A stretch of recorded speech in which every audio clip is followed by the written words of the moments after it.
कक्षा 9 के विद्यार्थियों, पिछले वीडियो में आपको संस्कृत विषय के अंतर्गत अस्माकं राष्ट्रीय प्रतीकानि पाठ के कुछ अनुच्छेद पढ़ाए गए थे। आज आपको उसके आगे से पढ़ाया जाएगा। शुरू करते हैं। शरदृतौ मनोहरं पुष्पमिदं यत्र तत्र जलसंकुलेषु तडागेषु सरस्सु चानायासे नोत्पद्यते वर्धते रविकर निकर संसर्गात् प्रस्फुटति। शरद ऋतौ, शरद ऋतु में मनोहरम पुष्पमिदम, यह मनोहर पुष्प यत्र तत्र जहाँ तहाँ जल संकुलेषु, जल संकुलों में, तडागेषु तालाबों में, सरस्सु सरोवरों में, चानायासे नोत्पद्यते अनायास ही उत्पन्न होता है, सरलता से उत्पन्न होता है, वर्धते बढ़ता है, रविकर निकर संसर्गात प्रस्फुटति सूर्य की किरणों के समूह के संसर्ग से खिलता है, विकसित होता है। शरद ऋतु में यह मनोहर पुष्प जहाँ तहाँ जल संकुलों में, तालाबों में, सरोवरों में सरलता से उत्पन्न होता है, बढ़ता है और सूर्य की किरणों के समूह के संसर्ग से खिलता है, विकसित होता है। पंके जायते पंकजम जल संयोगम शरत्कालं चावाप्य वर्धते शोभते च तथैव कस्मिंश्चित् कुले जातः जनः सौविध्य मुपयुक्तावसरञ्च लब्ध्वा वर्धितुं क्षमत इति तत्पुष्पस्य राष्ट्रकृते संदेशः। पंके जायते पंकजम, कमल कीचड़ में उत्पन्न होता है। जल संयोगम, जल के संयोग, जल की सन्निधि, शरत्कालं चावाप्य और शरत काल को, शरद ऋतु को पाकर के, वर्धते शोभते च बढ़ता है और शोभायमान होता है। कमल कीचड़ में उत्पन्न होता है, जल के संयोग और शरद ऋतु को पाकर के बढ़ता है और शोभा पाता है, शोभायमान होता है। तथैव उसी प्रकार कस्मिंश्चित् कुले जातः, किसी कुल में उत्पन्न जनः मनुष्य, सौविध्यम उपयुक्त अवसरंच, सुविधा और उपयुक्त अवसर को लब्ध्वा पाकर, वर्धितुम क्षमत आगे बढ़ने में समर्थ होता है, इति तत्पुष्पस्य राष्ट्रकृते संदेशः, यही इस पुष्प का राष्ट्र के लिए संदेश है।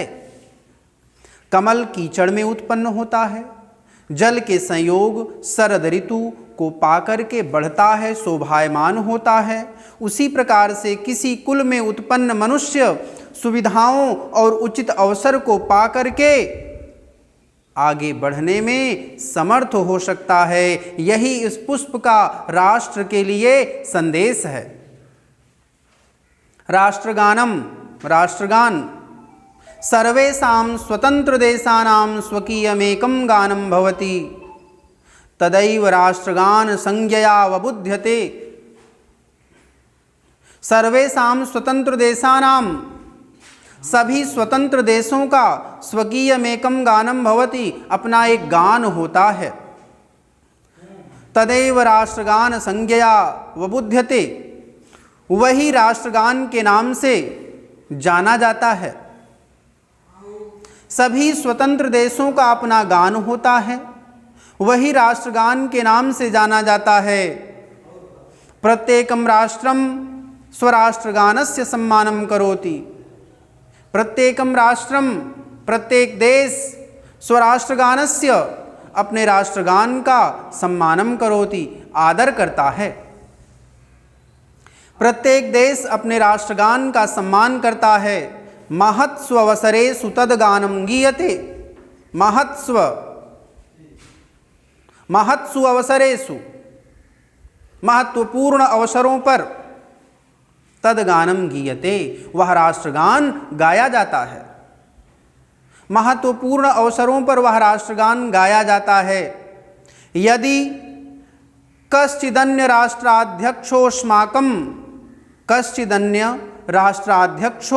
स्माकं देशमागच्छति तदा तस्य सम्मानाय तस्य राष्ट्रगानमस्मद्राष्ट्रगानं च वादकैः वाद्यते। यदि कश्चिद अन्य राष्ट्राध्यक्षोस्माकं, यदि किसी अन्य देश का राष्ट्राध्यक्ष अस्माकं देशमागच्छति, हमारे देश में आता है, यदि किसी अन्य देश का राष्ट्राध्यक्ष हमारे देश में आता है, तदा तस्य सम्मानाय, तो उसके सम्मान के लिए, तस्य राष्ट्रगानम, उसका राष्ट्रगान, अस्मद् राष्ट्रगानम च, और हमारा राष्ट्रगान, वादकैः वाद्यते, वादकों के द्वारा बजाया जाता है।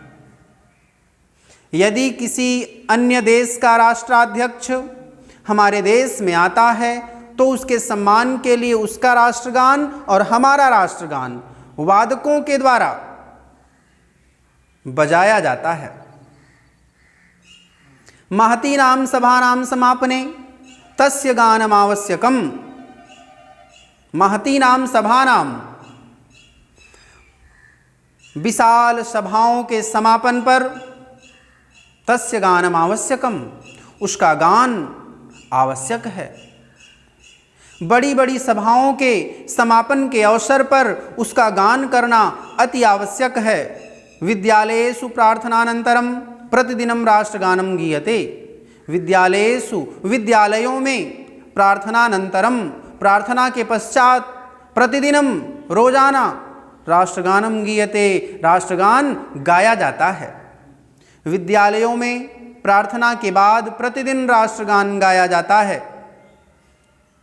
तो आज बस यहीं तक। धन्यवाद।